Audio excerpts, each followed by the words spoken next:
Isn't this cool? Stay till the end of the video to see how you can get one. Hello, this is Ken. I like making things. I love finding affordable ways to DIY a variety of things. Money can't buy everything except maybe figures. I love collecting figures and recreating iconic scenes. Every figure deserves to shine on my display. So every week I ask myself the same question and answer it by creating something I'm proud of. Join my weekly adventure by subscribing to my channel. Leave your feedback and suggestions down below. I often get inspired by your comments, and I hope I can inspire you too. Last week, I made a display for my Pokemon Amiibo figures, based on Super Smash Bros., giving them a proper stage to shine on. Check that video out if you're interested. Today, I'm gonna fix this Iron Man mk85 figure. I wasn't really interested at first because I already have the original figure, and I thought that one was pretty good already. I even made a diorama display with that Iron Man figure in Rescue, recreating that iconic battle scene from Endgame. The reason why I ended up getting this one is because it came with 2 Tony Stark heads and the snapping Nano Gauntlet hand. This figure is obviously made so people can recreate the emotional and powerful snapping scene in Endgame. But just like many of the other Marvel Legends figures, I think I can make this Iron Man figure look even more screen accurate and realistic.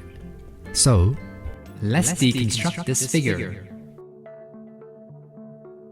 First of all, the obvious issue I have is the orange red that keeps popping up on the Marvel Legends figures. This orange red is very vibrant and has a very plastic-like look to it. This red always makes the figures look cheap. In this case, this orange red has a flattening effect on the figure, especially around the head and neck area. That area looks very undefined. In the movie, the red is deeper and a bit cooler in tone, so making the red darker and glossier should make the figure look more metallic. Speaking of metallic, the dark grey bits all over the figure look so strange. I remember when I first saw the official promo photos, my first reaction was, what are those dark lines on the figure? I personally prefer the silver color they used on the original figure more. The issue I see is that the grey used here does not look metallic. This along with the orange red makes the figure look very plastic-like. The Tony Stark heads are great. They captured Robert Downey Jr.'s likeness very well. But these heads depict Tony Stark a bit younger than he did in Endgame. In Endgame, his hair is lighter in color and his facial hair is starting to turn grey. The battle-damaged face also looked a bit too clean, so it kinda looks like he's wearing Halloween makeup. That's my analysis. I wanna see if I make this figure look more realistic. So, can I make it?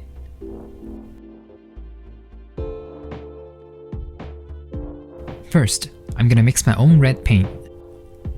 I'm mixing Holiday Red with Wild Eggplant Purple. This is something I did to fix my Spider-Man figure too. Mixing red with purple gives me a deeper, richer red. If I mix red with black, I'll lose some of its vibrancy. But by mixing it with purple instead, I can deepen the color without losing its saturation. I'm gonna apply this color all over the red areas. I'm applying thin layers of paint at a time. I find it's easier to control with thin layers. But the process is very gradual, so it may take a while for the effects to show. So it's a little hard to tell on camera. I'm applying purple to areas that need some shading.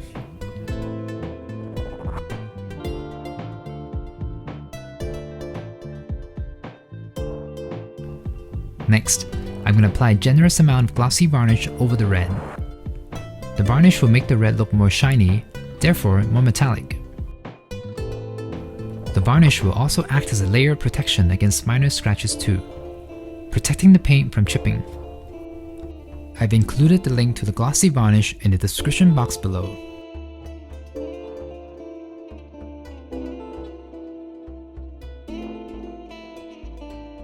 Check it out! Now the red has more dimension to it and looks more metallic. The shading also looks very natural, especially around his neck. Next, I'm gonna brighten up the grey bits by applying a thin wash of silver over them. I thought about applying a thicker coat, but ultimately all I want is for the grey to reflect light similar to metal. A thin layer of silver does the job really well actually, which is nice, because I don't have to be super precise with my strokes. Everything's coming along nicely. But the figure still looks a bit odd. I think it's because the gold is a bit too intense. Since the red is already so vibrant, it clashes with the gold. So I'm going to desaturate the gold by mixing gold with silver and applying a thin coat of that over it, just to tone down the gold slightly. Alright, this next step is a bit scary to do. I'm adding in the light up effects on his torso. It's very hard to achieve a glowing effect with paint, since acrylic paint dries matte. I'm going to first go over the light up areas with pure white. This will give me a clean base to work off of. Once that's dried, I'm going to use a wet brush and dab a bit of light blue paint into those areas. This is very tricky, because if it's too wet, then the paint will just slide off the figure. But if it's too dried, then it will look like a blob of paint.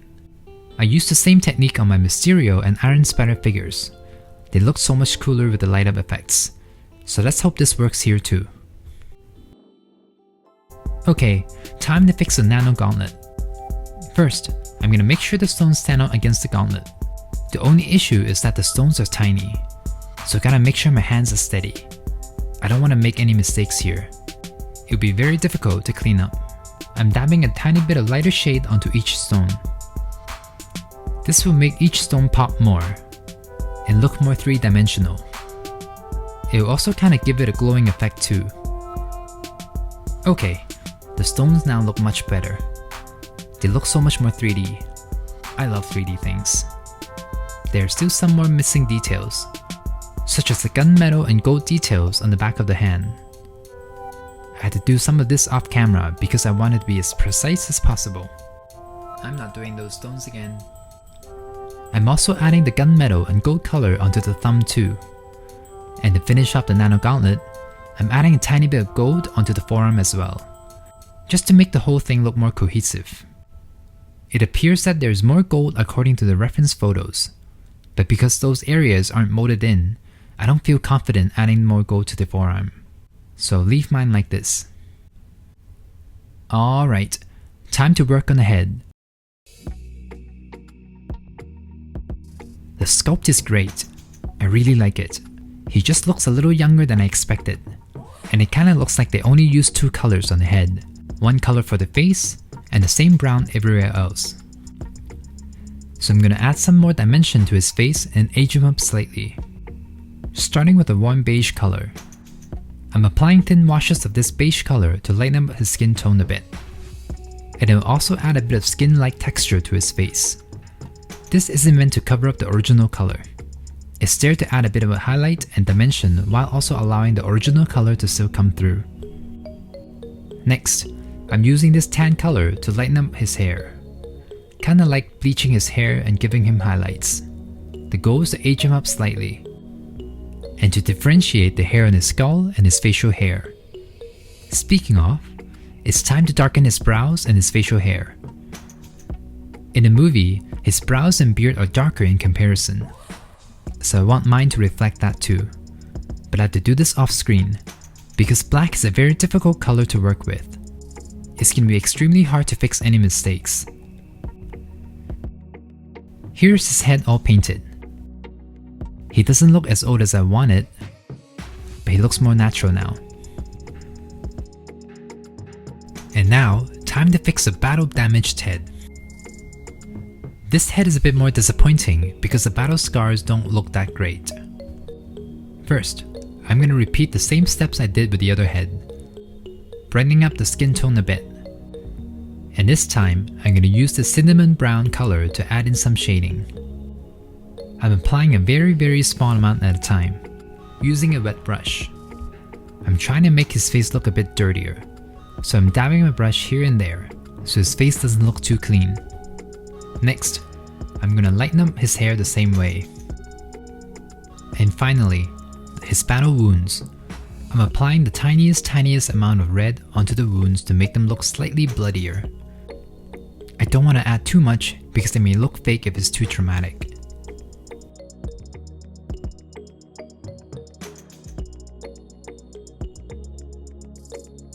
Okay, I decided to stop here. It's not exactly screen accurate, but even in the movie, his wounds weren't consistent, so I'm fine with what I've done here, especially when compared to the original. It looks way more believable now. Here's the finished figure. It looks more metallic and natural now. It also looks more like the first release from a few years ago too. I really like the glowing effects I added. They blend in well with the arc reactor. Okay, this isn't why I got the figure. I got this figure because of this. The Tony Stark head with the Nano Gauntlet snapping hand.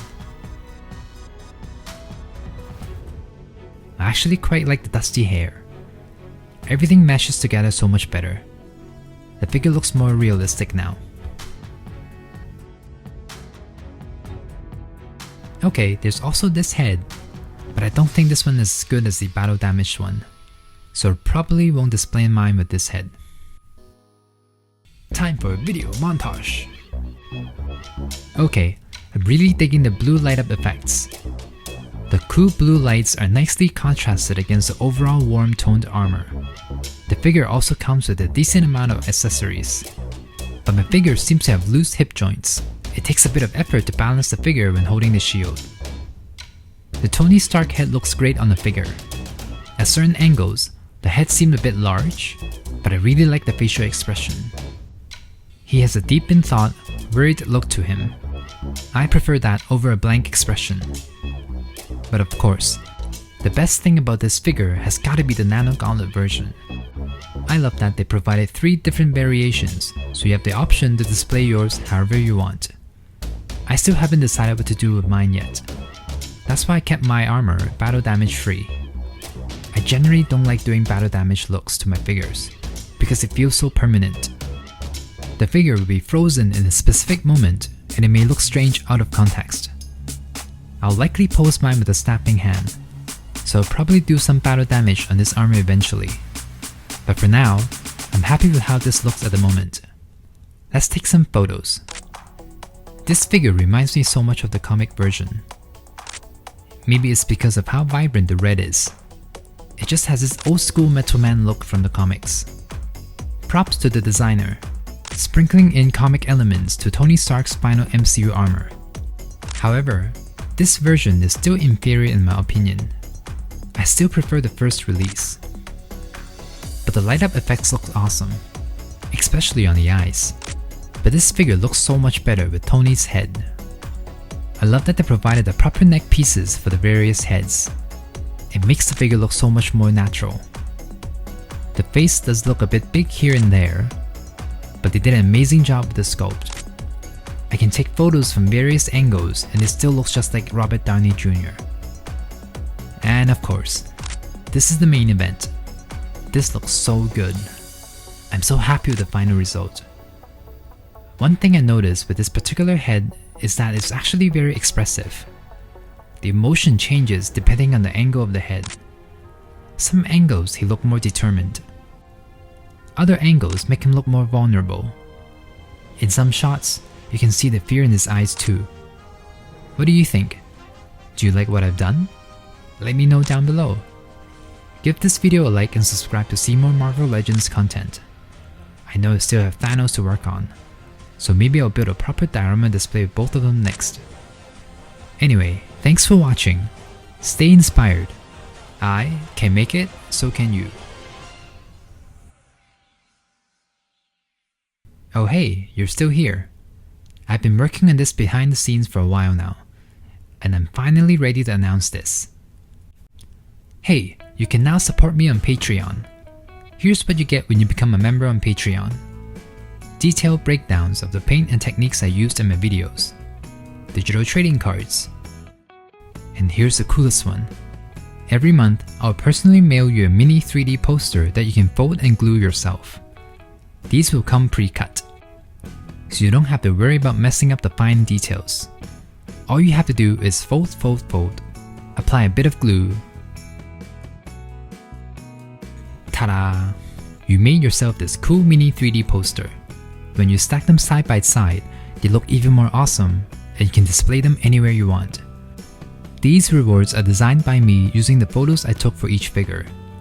I love making things, and this is my way to thank my supporters.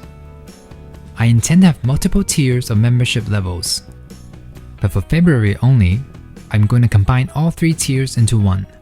So if you join now before the end of the month, you'll get access to all the rewards I listed above. And it's totally fine if you don't join, because my YouTube content will not be affected. I appreciate your support either way. Alright, I'll see you next week.